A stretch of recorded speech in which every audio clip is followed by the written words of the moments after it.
Good morning to all. I hope you are all safe and sound at your home.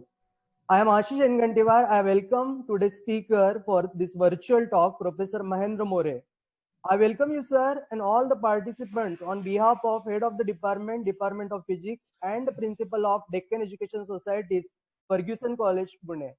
As you know, this present year, our physics department is celebrating the golden jubilee of postgraduate section. So it is our pleasure to invite our eminent postgraduate alumnus, Professor Mahendra More, for this virtual talk. Here I am just giving you the brief introduction of Professor More. Professor More is presently working as a professor in physics, Department of Physics, Savitribai Phule, Pune University. He was passed out with MSc Physics degree in the batch of 1981 to 83 from Ferguson College, Pune. He has also completed his PhD degree from Department of Physics, formerly University of Pune, and then later he joined the teaching position at Department of Physics. Now he has completed more than 27 years of teaching and research in the field of experimental material science and teaching. Dr. More is a recipient of National Science Academy INSA Visiting Science Fellowship, Fellow of Maharashtra Academy of Sciences, Commonwealth Academy Staff Fellowship to carry out the postdoctoral research at University of Surrey, UK, and also visiting professor at National University of Science and Technology, Taiwan. He also be visiting a professor at Tokushima University, Japan. He has published around 215 research papers in various international journals and published 5 book chapters with a present H index of 35. Till the date, sir has guided 13 PhD students and presently 7 students are pursuing PhD degree under his supervision. His current research interests in the synthesis, characterization, and field emission investigation of various nanomaterial, dope, undoped semiconductors, graphene nanosheets, and nanoribbons. Today, 2D layered material, MOS2, WS2, etc. He's playing a major role of reviewer in high impact journals also. Recently, in 2018, Dr. More has awarded with the late Principal V.K. Jog Award for Excellence in Teaching and Research from SPPU Pune. He also academic assignments includes member of NAC peer review committee, chairman of board of studies in physics SPPU, member of academic council SPPU, member of research and recognition committee Shivaji University Kolhapur. Dr. More has visited several countries, visited USA, France, UK, China, South Korea, Japan, Taiwan to deliver invited lectures and invited lectures and conferences. So with this brief introduction, I request Professor Mahendra More to deliver his virtual talk on electron microscopy, fundamental to recent advancement. Thank you, sir. Thank you so much. This is over to you. Thank you, sir. Okay. Good morning to all participants and a warm welcome to this pleasant morning. At the outset, I express my deep sense of gratitude to Principal Dr. Pardeshi, then Dr. Dhamade, Head Department of Physics, Ferguson College, Pune, faculty members, Department of Physics, Ferguson College, Pune, and organizer Dr. Engattivar for his efforts to make this virtual talk in real sense.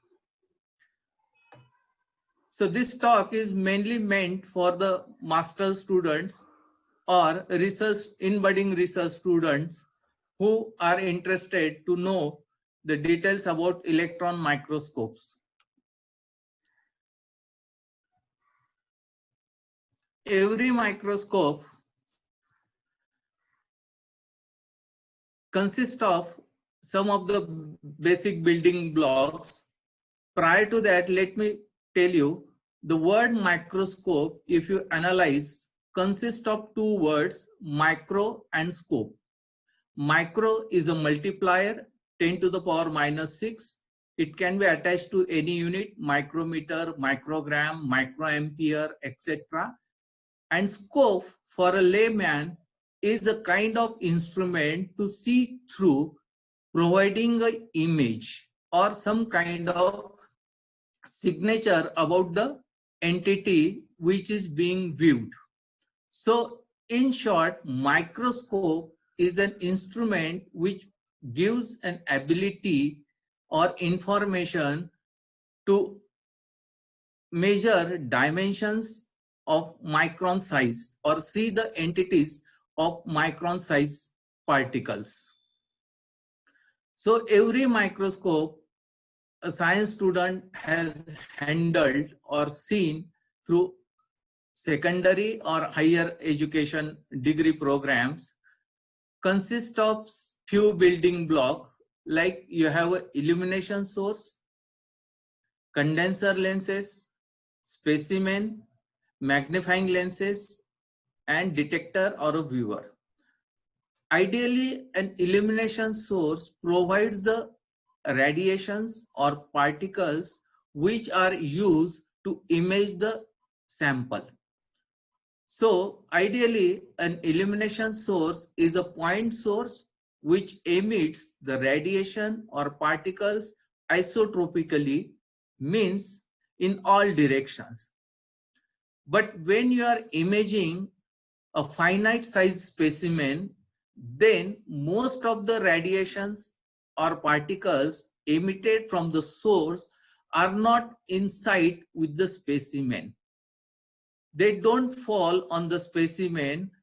So in order to illuminate the specimen with more intensity, we have to condense or bring together this outward going radiations or particles and make them to fall on the specimen. So for this purpose, one has to use the condenser lens. Dictionary meaning of condense means to bring together.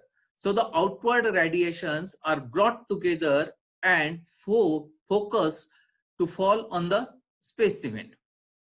Then to get the magnified image, another kind of lenses, magnifying lenses are used, and the final image is generated on a detector, or if it's a human for an optical microscope, then the image is generated in the retina of human eye. Or you can use a photographic plate as a detector for an optical microscope. Now, what kind of illumination sources one can use to make a microscope? If you use light rays, conventionally or scientifically termed as optical radiations, meaning in the electromagnetic spectrum ranging from gamma rays to microwaves, the part of the radiation which has the wavelength range between 400 nanometer to 800 nanometer. So this wavelength range 400 nanometer to 800 nanometer is termed as optical or visible radiations, because these are sensitive to human retina in order to produce the image on the retina. One can also use electrons, one can also make use of ions, one can also make use of X-rays. So broadly, depending on the source, one has to choose the condenser lenses, specimens, magnifying lenses, and detectors. So these conventional microscopes, which are source-based microscopes, means the radiation or particles emitted from the source after condensation falls on the specimen and interacted output. For example, if it's a visible radiation, then the reflected light or transmitted light will be collected at the detector and you get the image formation. Recently, from last 20 years or 2 decades, next generation microscopes were introduced.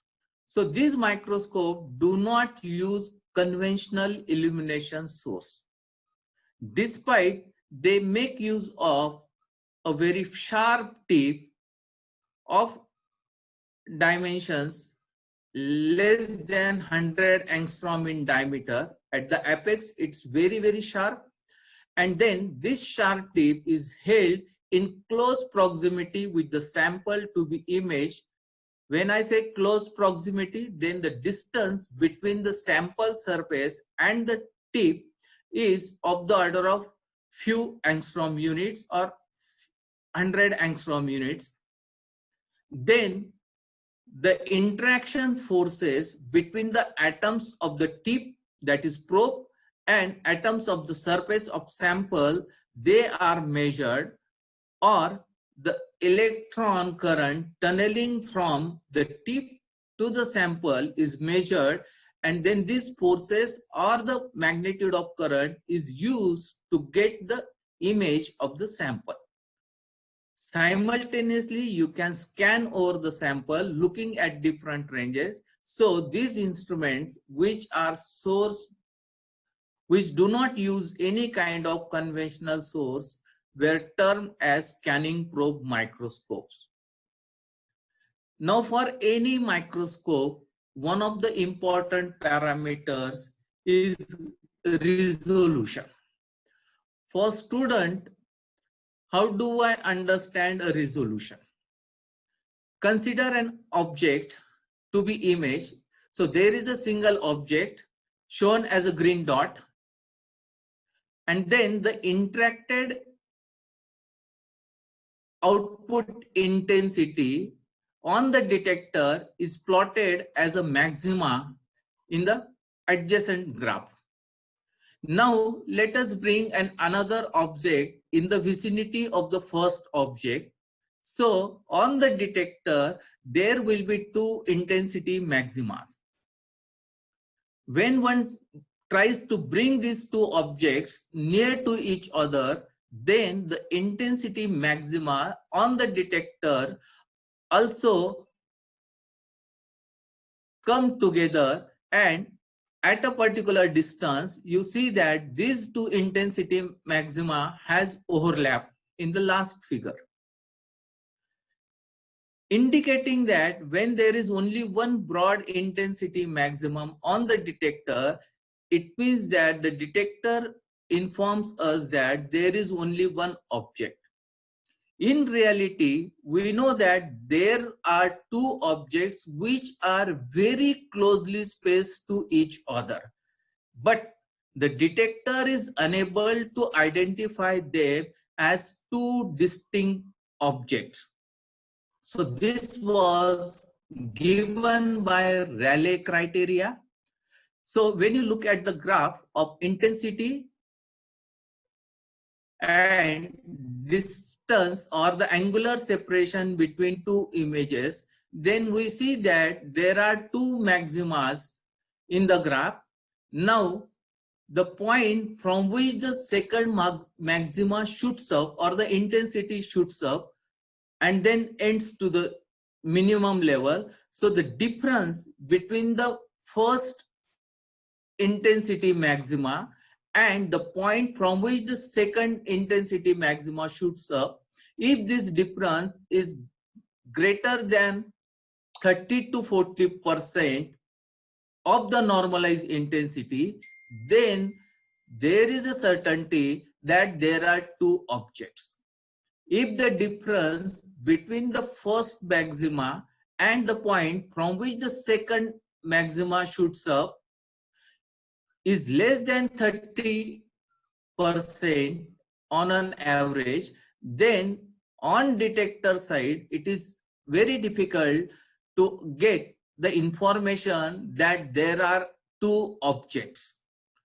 So empirically, the resolution is given by 0.61 lambda divided by n sin alpha, where n is the refractive index of the lens material, alpha is the semi-solid angle subtended by the cone of the incident radiation at the detector or at the point of impingement on the detector. So approximately the resolution is lambda by 2. So this is the thumb rule for the source based instruments, that the resolution of a microscope of a source based instrument is lambda by 2.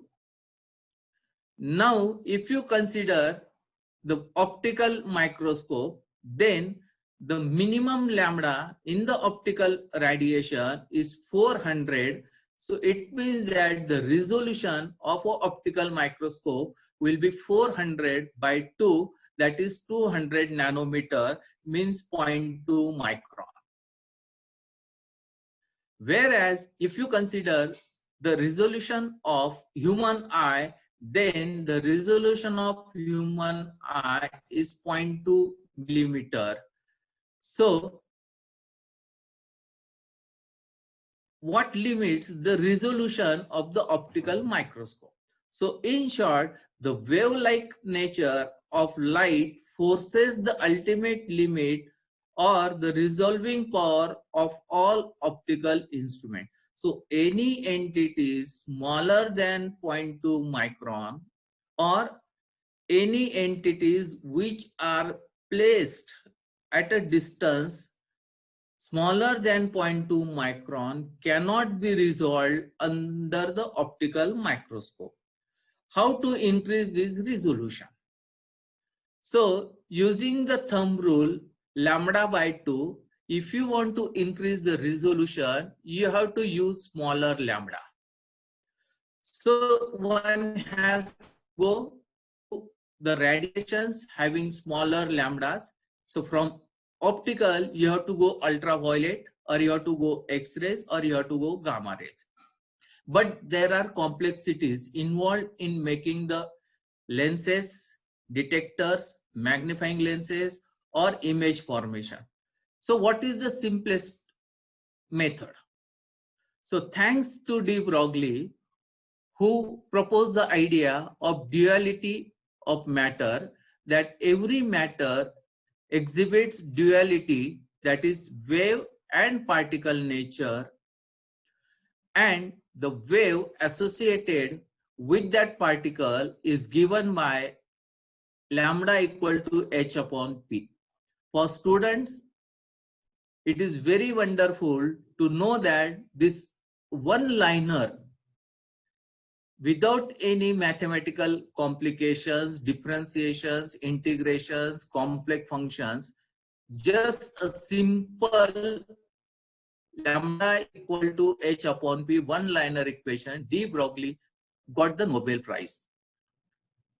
So here h is the Planck constant and p is the momentum of an electron.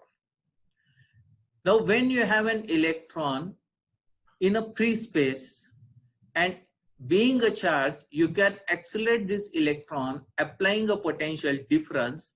So using the conservation of energies, conservation of kinetic energy and potential energy, EV is the potential energy and half m0 v square is the kinetic energy.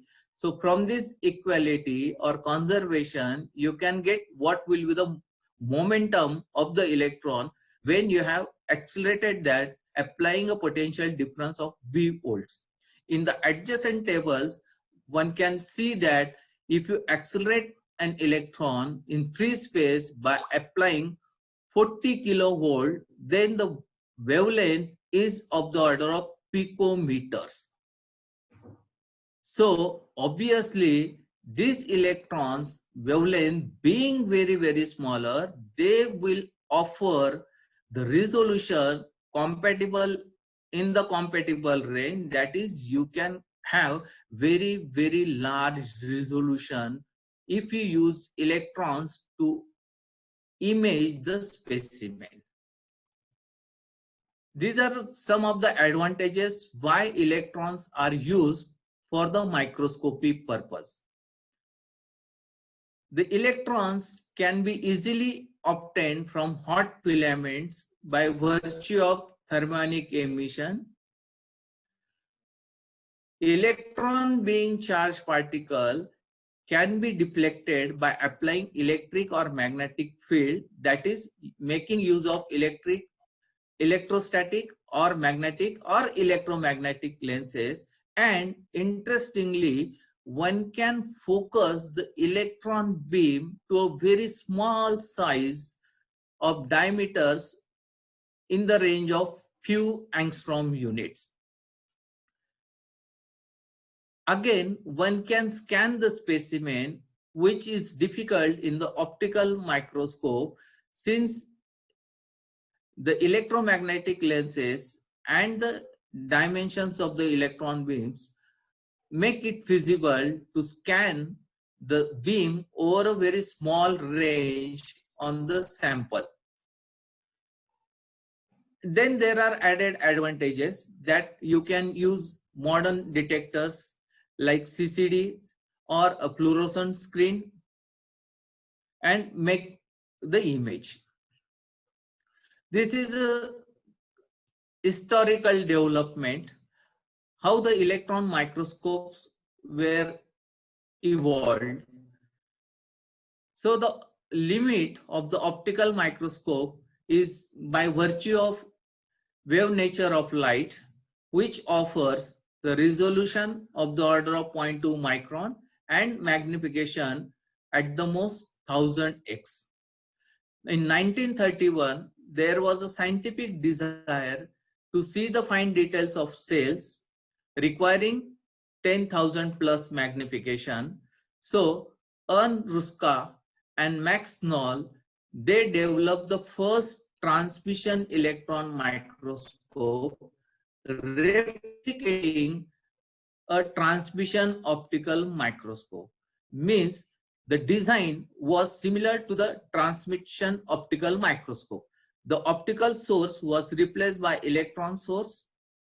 The lenses were replaced by electromagnetic lenses, and the detector was placed beneath the sample to detect the transmitted electron beam. Since the electron beam needs to be transmitted through the specimen, the intensity at the detector for thick specimen was very poor, so there were complexity in running the transmission electron microscope. So over a period, making alterations, the first scanning electron microscope, abbreviated as SEM, was developed in 1942 in laboratory. And for students, it is interesting to note that the first commercial instrument was available in 1965. So almost a gap of 23 years was required, or period of 23 years was required to go from laboratory to industrial scale. And this was by and large due to the lack in the electronic engineering industries. Again, it is interesting to know that a horizontal type of TEM was developed by one of the Indian professors, Professor N.N. Dasgupta and his colleagues in the year 1946 to 48, and this was claimed to be the first in Asia. There are scientific papers or articles published by Professor Dasgupta where he has used the images recorded using this horizontal type TEM. Unfortunately, the Indian scientists or professors could not take this instrument to an industrial scale.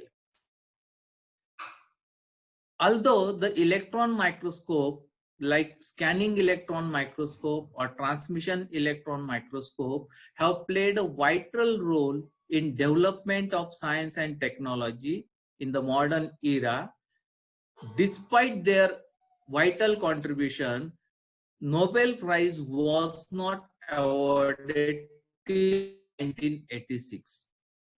In 1986, the Physics Nobel Prize was awarded to microscopy. Ernst Ruska for the electron microscope invention. Half amount was given to Ernst Ruska, and the half amount was divided in the young researchers Gerd Binning and Heinrich Rohrer from IBM lab, who developed the scanning probe microscope, what we say is the next generation microscope. Now, on the working side or the instrumental sides, there are two basic types of electron microscopes: scanning electron microscope and transmission electron microscope. Both of them have different magnifications, different resolutions, and different variant. Variant means the scanning electron microscope, if you want to purchase, can come as a simple scanning electron microscope. Simple means with a thermionic gun, or a field emission scanning electron microscope, or ESEM, that is the environmental scanning electron microscope, or you can have cryo SEM. Similarly, in transmission electron microscope, one can have a simple transmission electron microscope, or high resolution transmission electron microscope, or FETEM. For magnetic samples, you have to have a special lens, so that is called as Lorentz microscopy. For biological samples, one can make use of cryo-TEM. And finally, the latest advancement in the transmission microscope is the aberration corrected TEM. So in the latter slides, we will see all the features of this instrument. Let us start with the scanning electron microscope.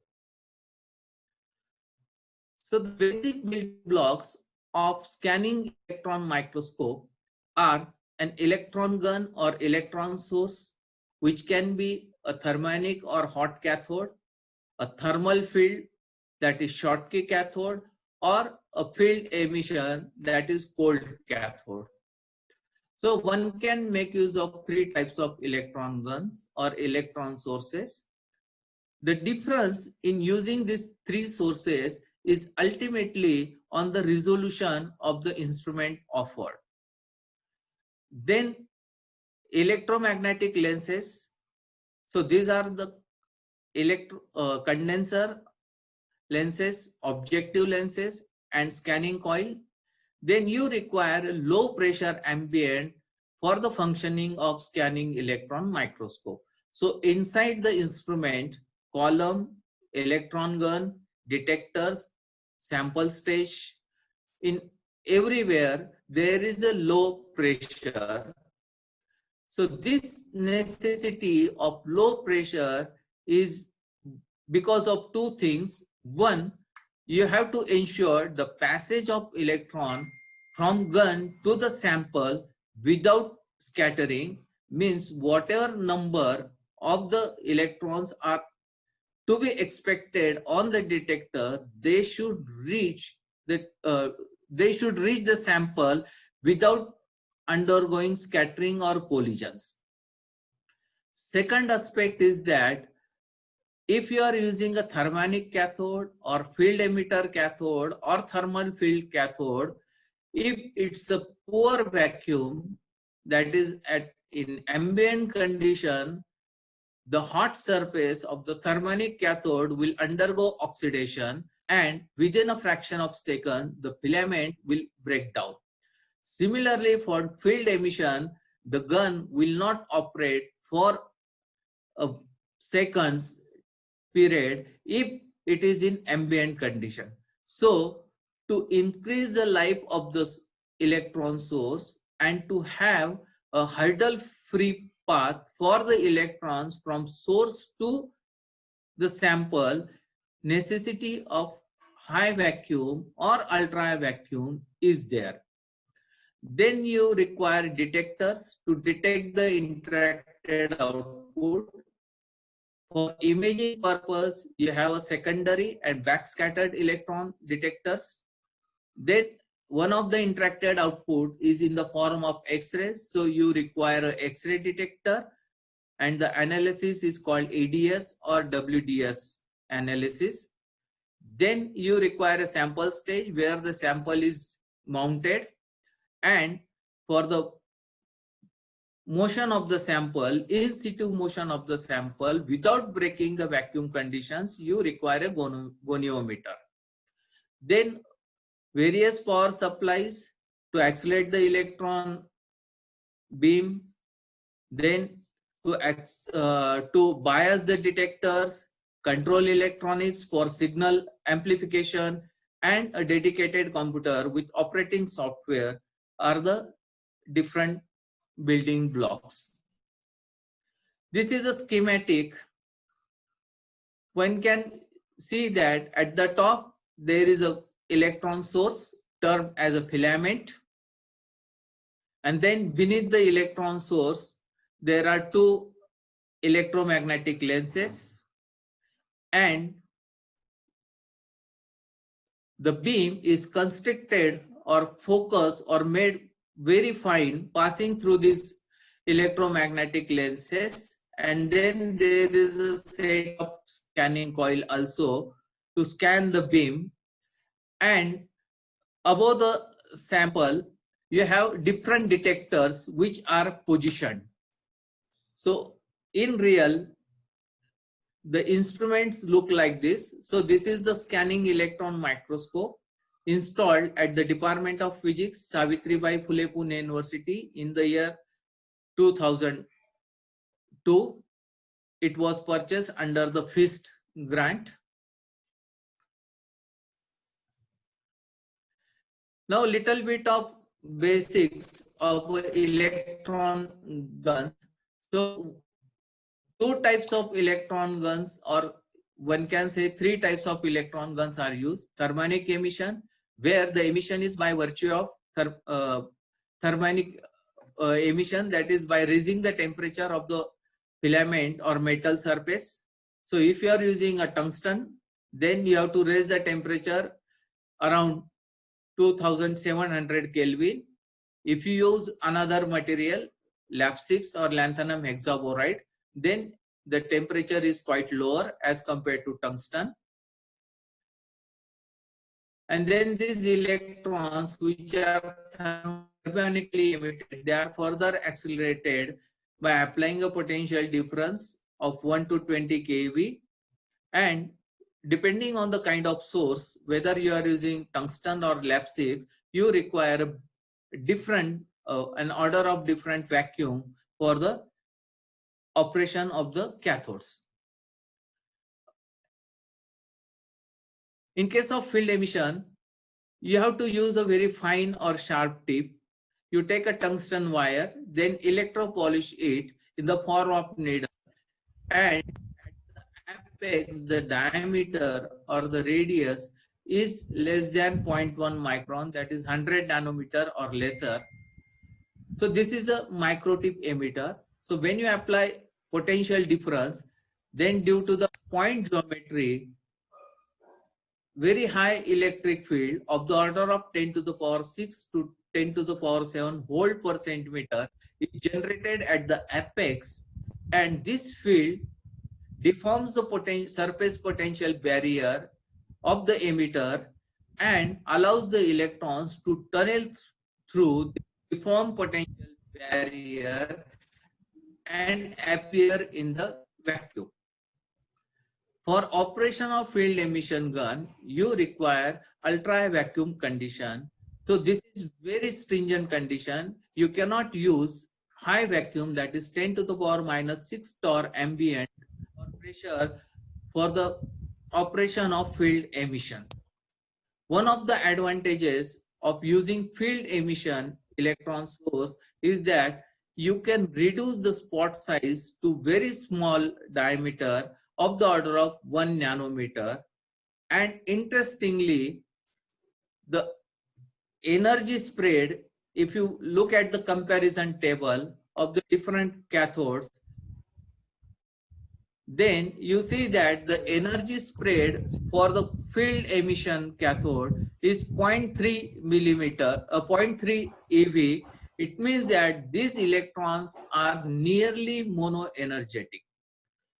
So since the resolution is strong function of lambda, if the energy spread in the emitted electrons is wider, like for hot cathode, it is 1 to 3 eV.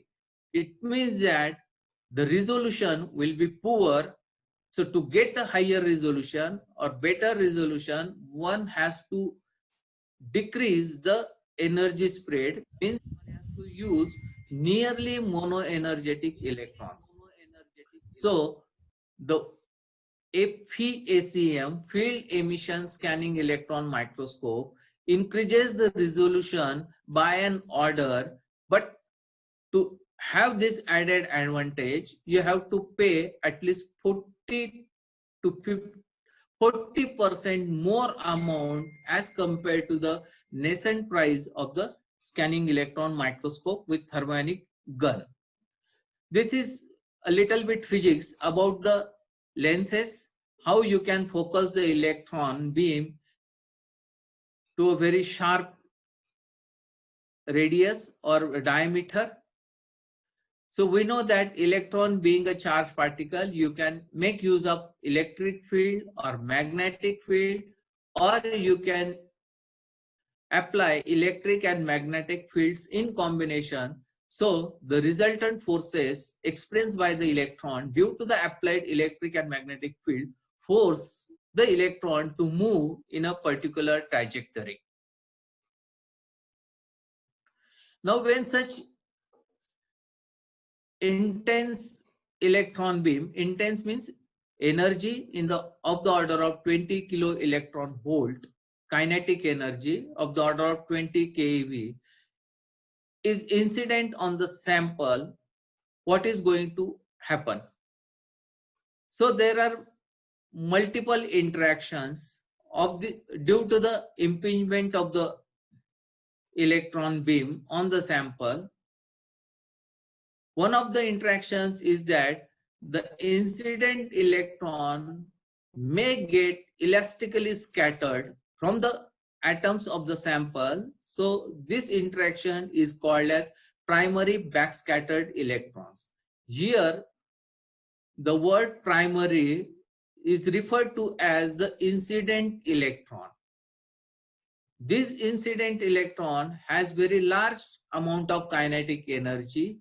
When it passes through the sample to a particular depth, this a part of energy, its kinetic energy, can be used by the outer shell electrons of the atoms, and these electrons may knock out. So the outer shell or loosely bound electrons of the atoms, that is the valence shell electrons, knocked out from the atoms, are termed as secondary electrons. As the energy of the incident electron is quite large, there is a probability that a core shell electron will also get knocked out. So these core shell electrons which are knocked out, they are termed as Auger electrons.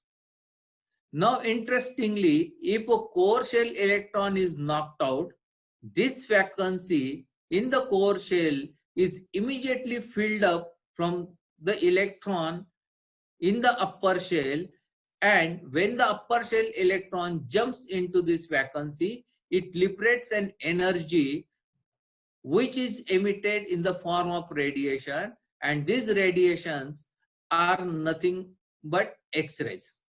So there is an emission of X-rays, there is the emission of characteristic electrons, that is Auger electron. The incident electrons can get backscattered elastically, so you have a primary backscattered electron. There is the emission of secondary electron. Similarly, these secondary electrons can make some oscillations from lower state to the higher excited state, and can emit the radiation which falls in the visible range. So you have also probability of emission of visible light, that is cathodoluminescence. So all these kind of interactions are possible with different cross sections. Different cross sections mean the number of events or the output intensity is function of the incident energy, the character of the sample, the structure of the sample, like that. Now as a student, an electron is electron. So above the sample, when you have impeached the electron beam, how one gets the assurance that the sample above the electron after interaction is also electron, primary backscattered electron, or secondary electron. So thanks to the nature that if you look the range, the angular range from which these outputs appear and the depth, they are different.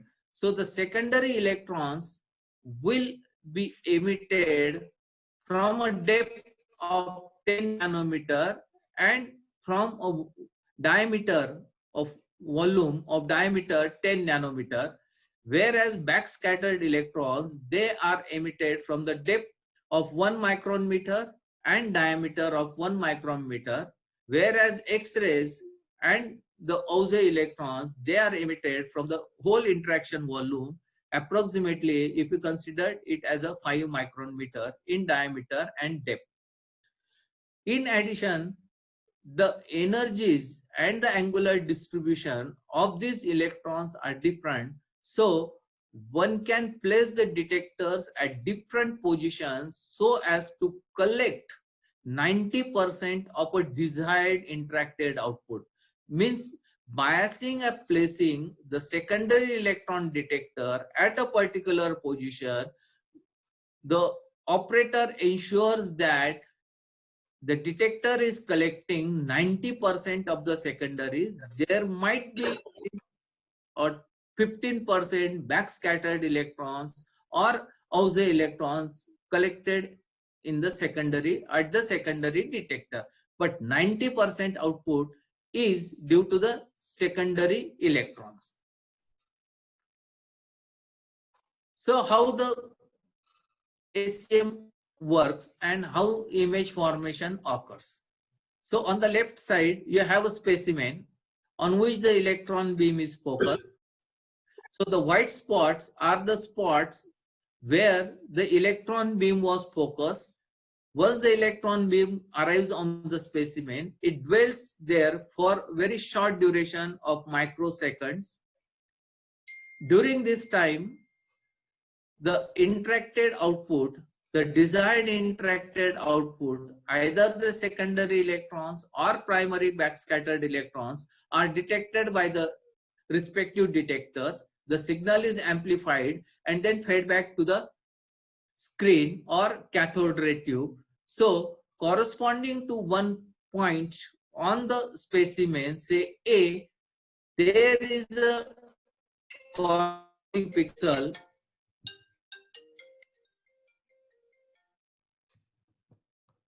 on the screen or CRT. Then the beam moves to the next point.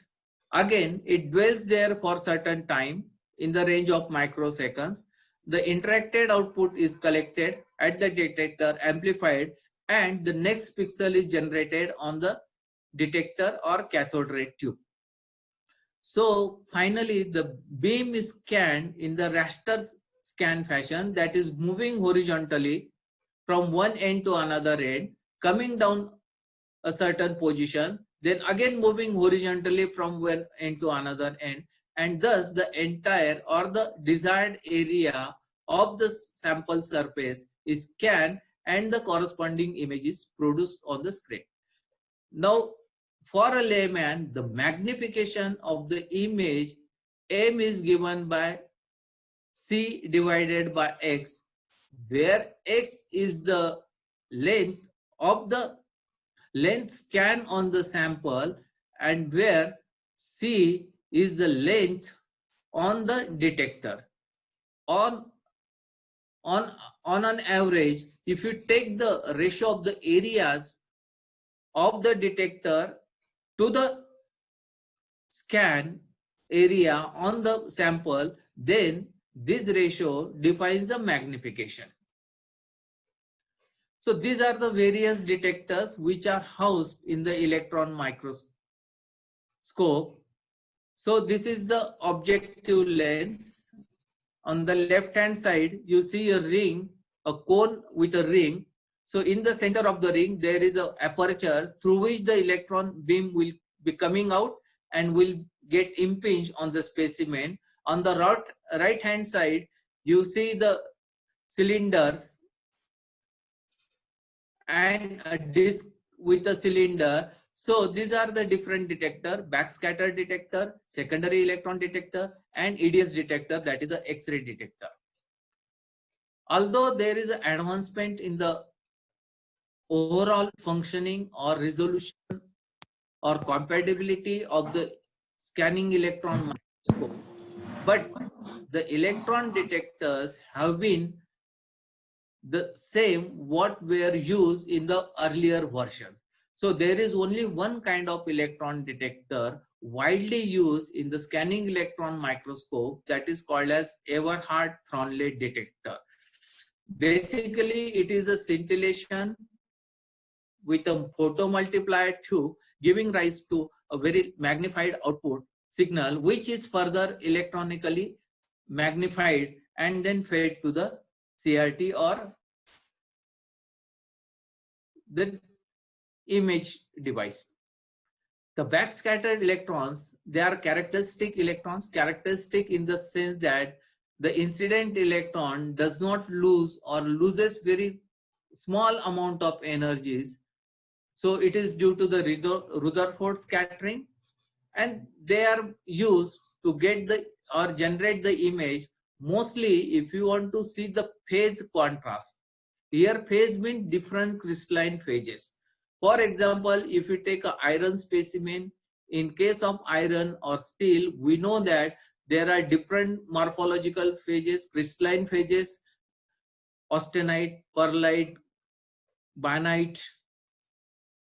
So these phases can be imaged using a backscattered electrons or primary backscattered electrons. In general, secondary electrons are used to get the image formation in most of the equipments. So the topography contrast is very good in case of secondary electrons. So as in this figure, so if we take any point on the specimen, then as you go from one point to another point, the distribution of the secondary electrons, which is supposed to be normal at that point, normal to the surface at that point, it has a different angular direction. So the number of secondary reaching the detector varies, generating the contrast.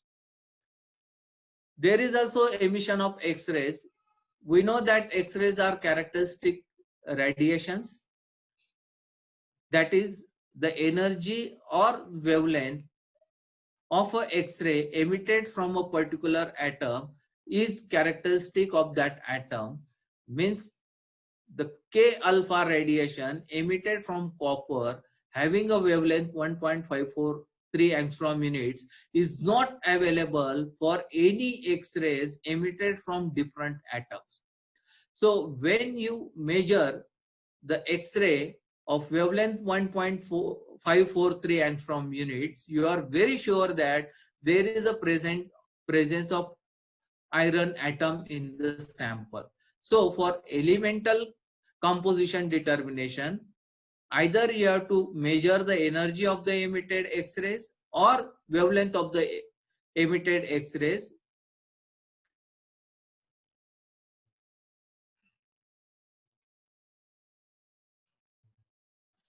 Then what kind of limitations are there on the sample to be visualized or analyzed? The first and foremost condition is that since there is a low pressure in the column, so the sample needs to be vacuum compatible. That means it should have very low vapor pressure.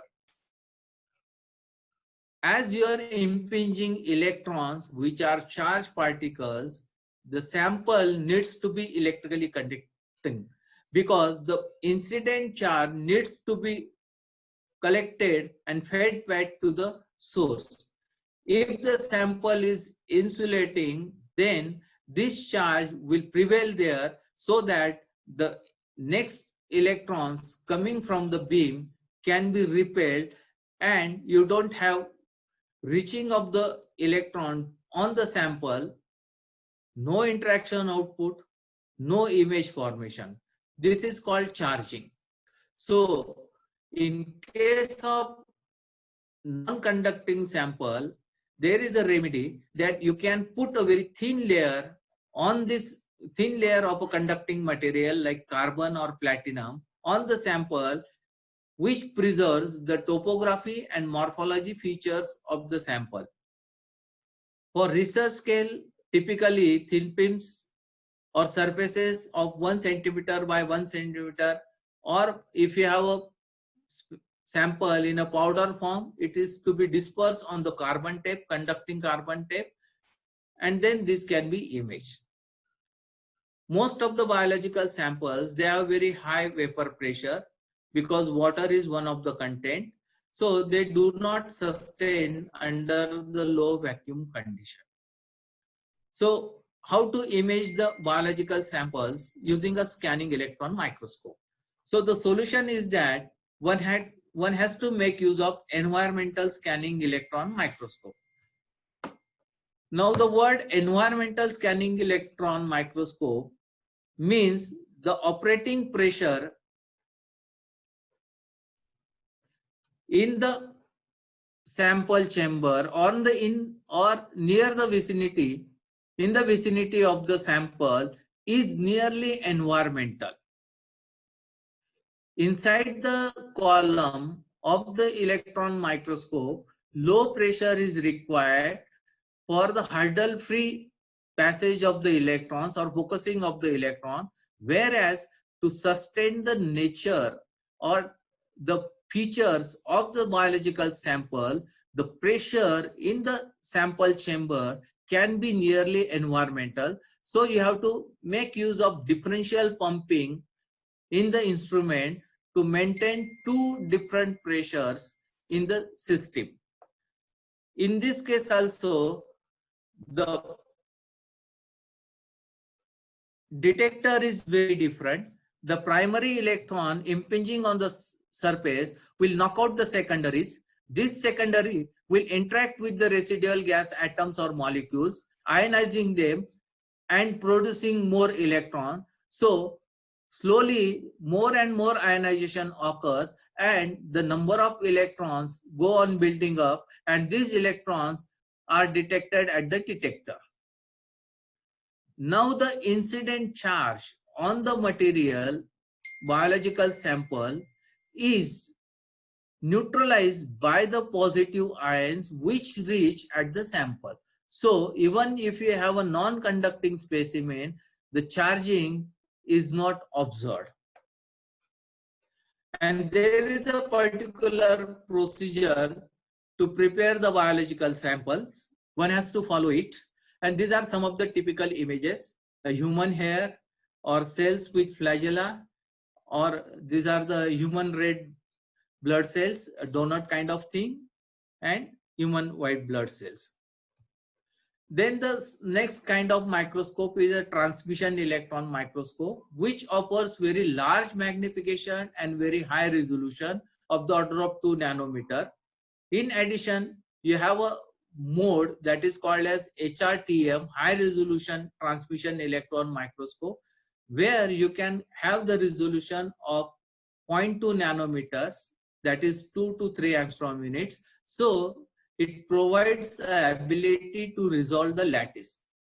By virtue of name, the electrons which are transmitted through the specimen, they are detected, and the interaction of these electrons with the specimen when they transmit through is responsible for the operation of transmission electron microscope.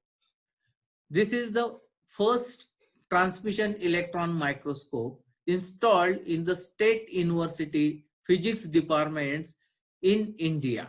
Ours is the only department in state universities in India which has installed the transmission electron microscope 200 kV machine purchased from FAI Netherlands in the year 2010.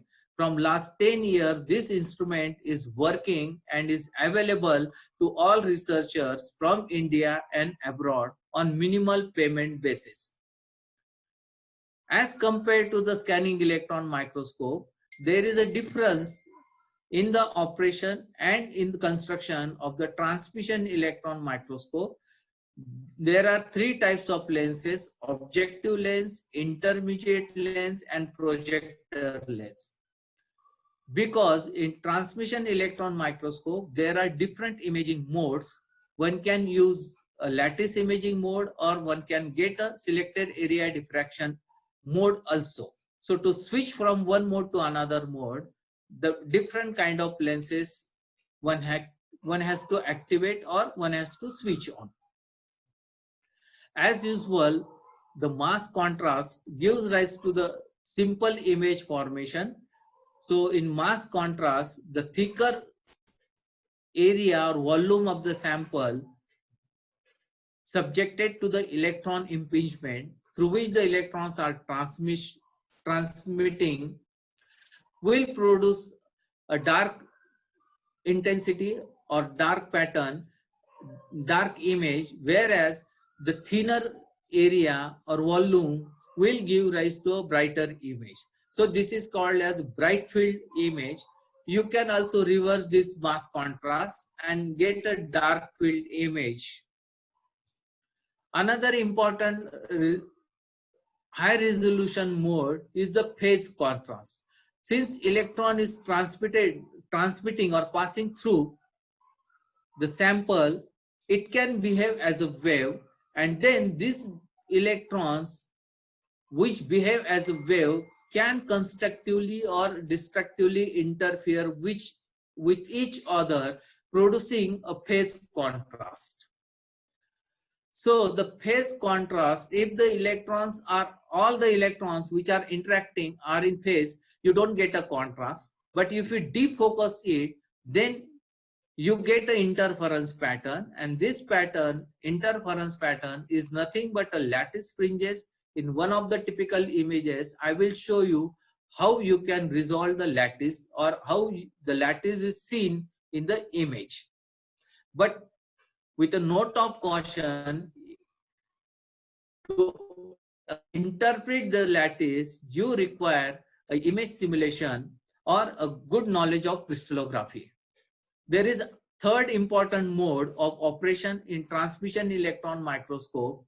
It is the only microscope providing this facility, which is called selected area electron diffraction. The transmitted electrons can undergo diffraction, behaving as a waves, and they can generate the diffraction pattern similar to the X-ray diffraction.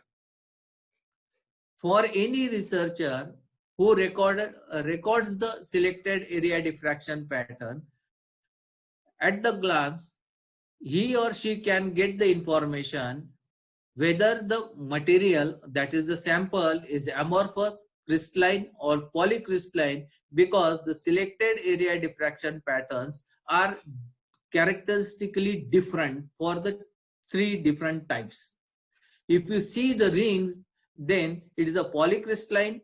If no contrast is observed, it is amorphous, and if you get a spotty pattern, then it is a single crystalline.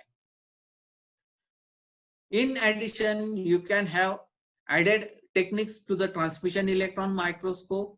One of the technique is the electron loss spectroscopy, ELS. However, if you want to attach the ELS spectroscopy to the electron microscope, that is TEM, then you have to pay almost 70 to 80% of the cost. Normal means a TEM with a HRTM mode and SAD mode will cost you around 4 crores. So if you want to attach ELS, you have to pay 3 crores more. Again, with the advanced version, you can have a tomographic imaging mode, means you can produce a three-dimensional images and get the information about the sample in more detailed manner. In case of TEM, the sample is a very peculiar. You cannot use any kind of sample for the imaging. The thickness of the sample needs to be very smaller, less than 100 nanometer. For metallic samples, there is a procedure. For powder sample, there are ready-made copper grades. A mesh of copper is there, 200 micron mesh. So you have to disperse the powder material in a particular solvent and drop cast this suspension on the copper root, allow it to dry, and then you can make use of the copper grade to image the specimen. For biological samples, there is a again procedure.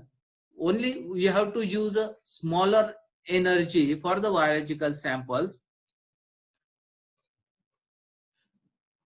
For metallic sample, this is one of the widely used method, ion milling, and I am again happy to say that we have an ion miller in the Department of Physics to prepare the specimen of thick samples so as to image under the transmission electron microscope.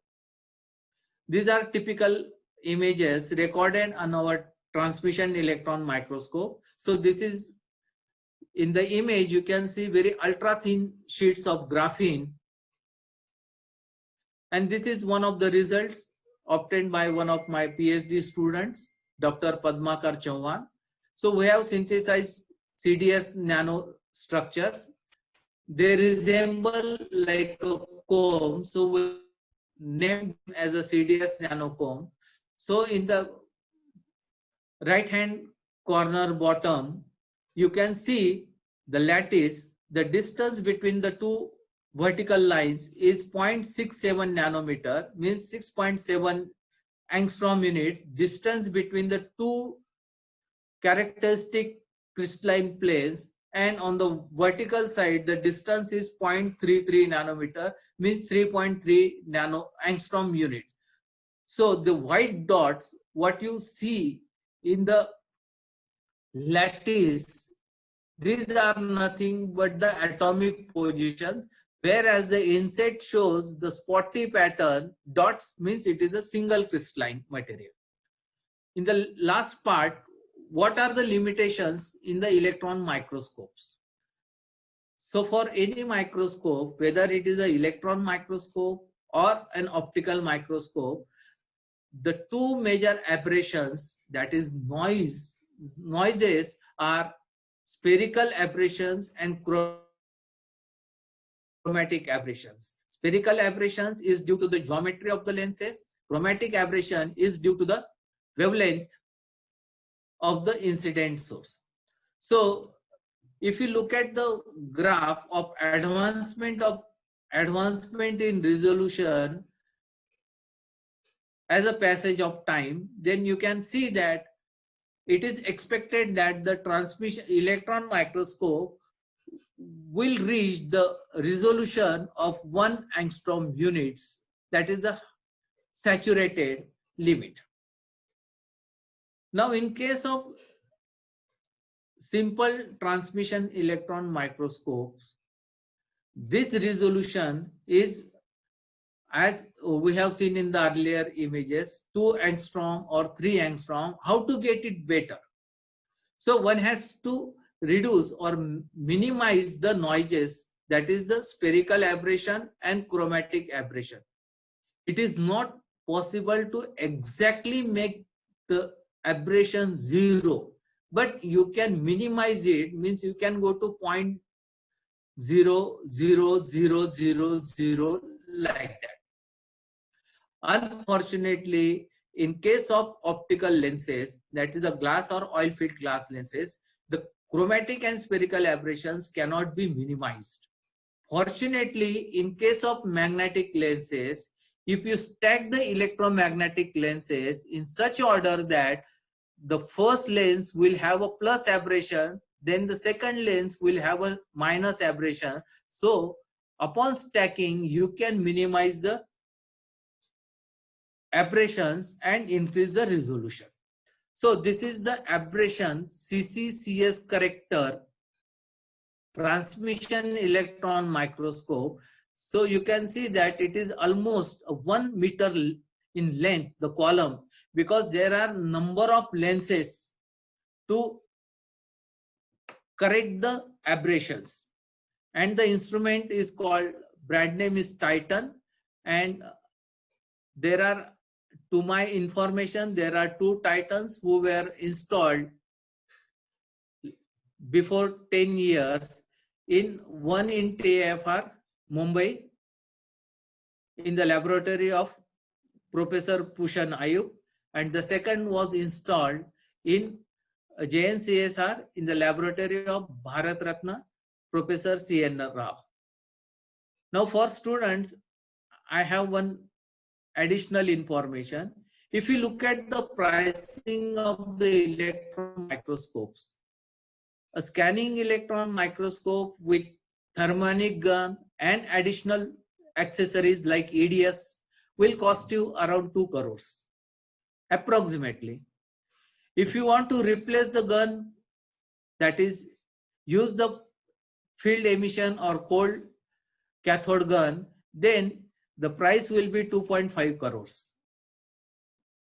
A normal TEM with high resolution mode cost you around 4 to 5 crores. If you want to use a Lorentz microscopy, that is make it compatible to use the magnetic materials, then you have to pay 1 crore more.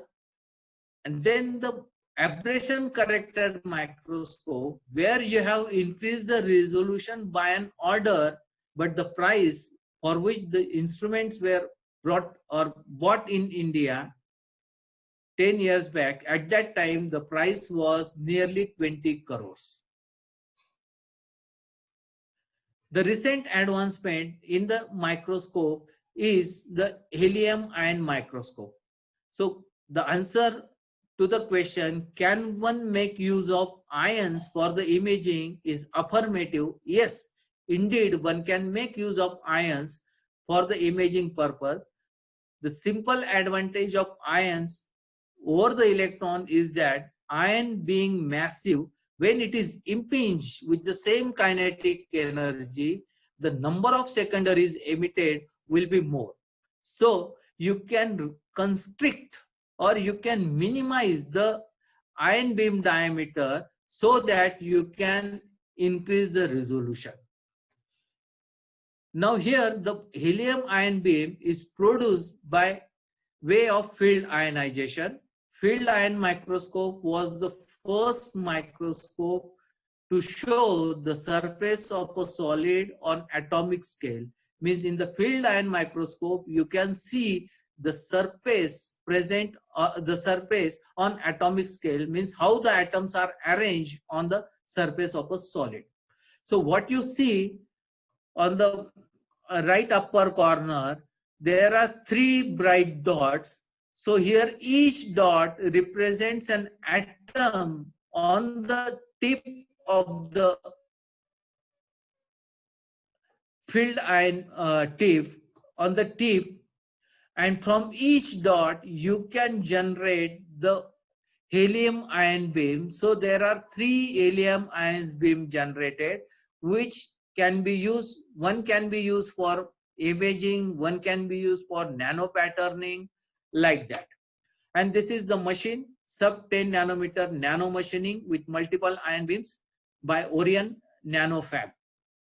And this is the field ion microscope which I have developed in the Department of Physics for my PhD in the year during the year 1988 to 1990. So on the left corner, bottom corner, you see the image, field ion image, which is available on the Kittel book on the overleaf of the front cover. It is recorded at the liquid helium temperature. So here each bright dot corresponds to an atom present on the surface. On the right bottom corner, I have recorded the field ion image of a tungsten specimen at liquid nitrogen temperature. So you see that the resolution is poor, means there is a blurring and the atoms appear to be a broader size. Thank you for your kind attention. So I welcome you to have a question answer session. Yes, sir. Yeah. There are in chat box. There are some questions. Can you see, sir? Can you see the chat box? I have to minimize my. Yeah. Can you read for me, please? Yeah. I'll read for you. Okay. Just first question is, how we differentiate between ACM and FEACM? Which one be more efficient to analyze my sample? Differentiation means from external side there is no differentiation. The difference is that the electron guns are different. In SEM there is a thermionic gun. In FEACM there is a field emission gun. Now if you want to have a better resolution, suppose your nanoparticles are of very smaller sizes, then it is better to use the FEACM for imaging purpose. Yeah. There is a second question. In a characterization of a sample like zinc oxide or silver, which variables or parameters are likely to be considered while analyzing the images? Now the parameters are the accelerating voltage Okay. and operator has to ensure that the working distance or he has to minimize the noise. For metallic samples, you get a very good contrast. For non-metallic samples, non-metallic means low Z atoms particularly, the contrast may not be good.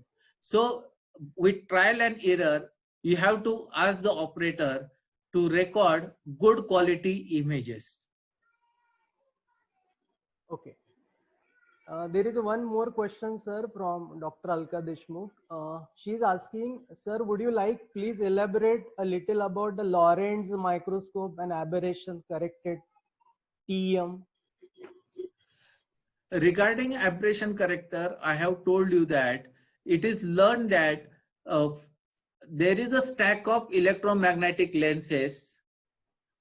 Suppose this lens gives me a plus aberration, because aberration is noise which can be written as plus minus delta x, x plus minus delta x.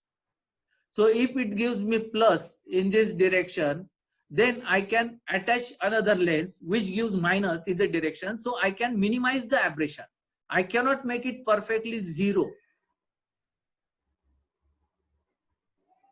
This is regarding the aberration corrector. And what was the earlier part? She's asking, Lorentz microscope. Little about the Lorentz microscope.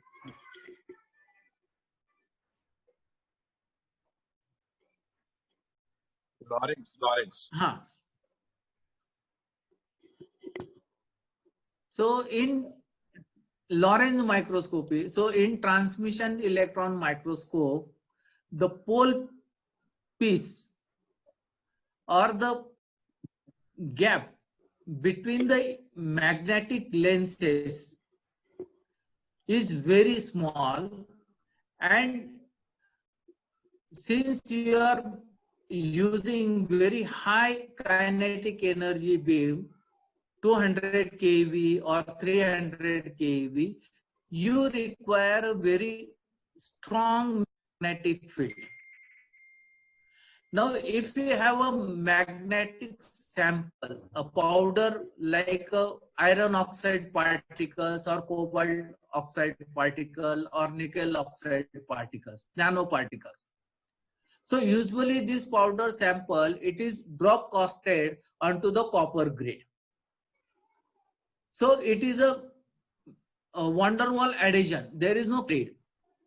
Now when you beam, the map is very small, is very intense, so it magnetically takes the particle out from the copper grid, and this particle, they set or they occupy the positions in between the pole gaps. So slowly, if this goes on occurring, then since there is a different kind of material on the pole piece and the gap is also altered, the amount of magnetic field to be generated will be different, and you have a total failure of the TEM. So it is strictly advisable that the user has to say or inform the operator that my samples are magnetic or non-magnetic. If you are running a magnetic sample on non-magnetic, that is without Lorentz microscope, then this problem is going to happen. Now to tackle this problem, that is agglomeration, development of agglomeration or condensation of the particles inside the pole gap, there is another lens beneath the main lens which is called as the Lorentz lens. So it takes care of these particles.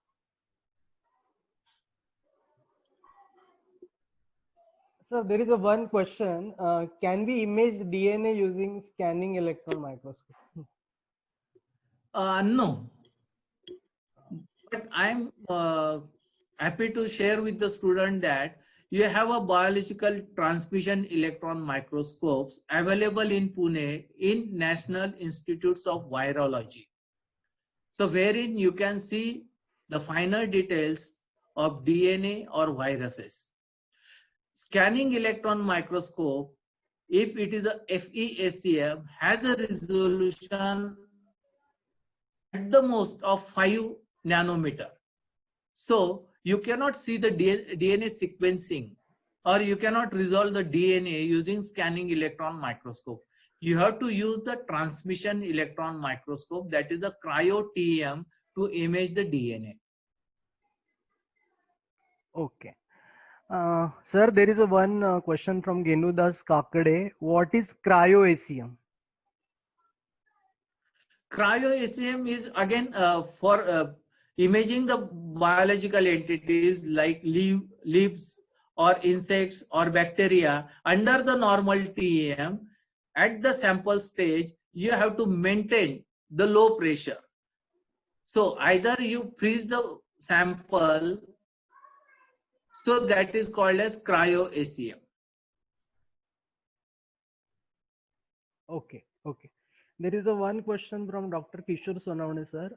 Sir, can we get the particle size using ACM? Yes, from the images recorded in ACM, one has to make use of image analysis software. You have to feed these images to the image analysis software, and then you can get the histogram of particle size determination.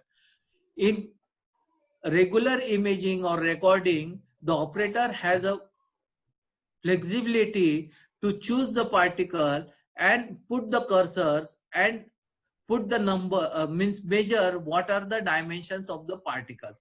But this cannot be extended to all particles seen in the image.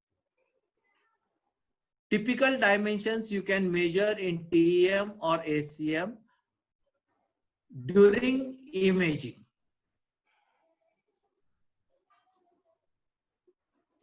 Okay. I think there is no questions I've seen in the chat box, but I requested participant to unmute themselves and ask directly to, to some questions directly to you. Let's see. I have provision to unmute to themselves. They can unmute and ask questions directly. Good afternoon, sir. Sir, do we have helium ion microscopy anywhere installed in India? Yes, last year the representative informed me that there are 2 helium ion microscope installed in India. One is in Mohali. The second one, I think BHU or somewhere in the eastern part. I don't know exactly, but I will let you know. But in Mohali, it has been installed. Okay, okay. Thank you, sir. Sir, it has a nice presentation. Thank you.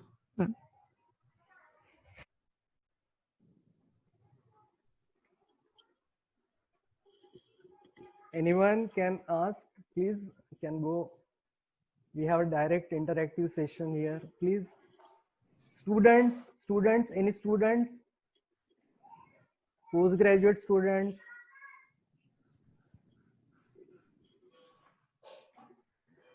Oh, I think they can ask you by email something. They can write to you Yes. if they have some questions. I think. Yeah. I will give your presentation to participants. And also video recording in future. Yeah, you can provide with them. Okay. So I think there is no more questions. Okay, sir. We can stop here your presentation. Okay, thank you Okay. for the So opportunity. thank you so much, sir. So it's a pleasure to have our alumnus, prominent, eminent alumnus, to be here. And thank you for to be a nice presentation, very informative and fundamental delivery of this electron microscopy from fundamental to the present scenario that we have purposing it. So thank you from our head of the department, Dr. Rabah Dabade, and the principal, Dr. Ravindra Siya Pardeshi. I thank you, sir, for your warm acceptance to this talk, and hopefully in future we have a one-to-one present you in the P2 hall of our department. Okay, sir. Thank you so much. Okay, thank you, Ashish. Thank you, Yeah. participants. Thank you, participants, to be here and ask very good questions. And hopefully, we will be in touch. Thank you so much. Thank you, sir.